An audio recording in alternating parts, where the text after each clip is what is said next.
నమస్తే అండి, నేను మీ శిరీషని. నేను కాకరకాయ కర్రీ చేశానండి. అది మీకు వీడియో ద్వారా చూపిస్తున్నాను. ఏమీ లేదండి, ఇది కాకరకాయలు కొంచెం రింగులుగా కట్ చేసుకున్న తర్వాత మజ్జిగలో బాయిల్ చేసుకోవాలి.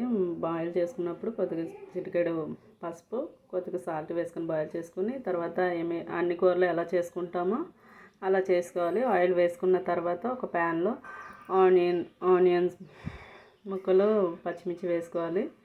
తర్వాత డీప్ ఫ్రై అయిన తర్వాత కొద్దిగా 2 టమాటాలు, జీలకర్ర, అల్లం వెల్లుల్లి, మసాలా పౌడర్, ధనియాల పౌడర్ అన్నీ మిక్సీ పట్టాలి. ముద్ద డీప్ ఫ్రై అయిన ఆనియన్ ముక్కల్లో వేయాలి. వేసిన తర్వాత ఉప్పు కారం వేసుకోవాలి. ఉప్పు కారం వేసిన తర్వాత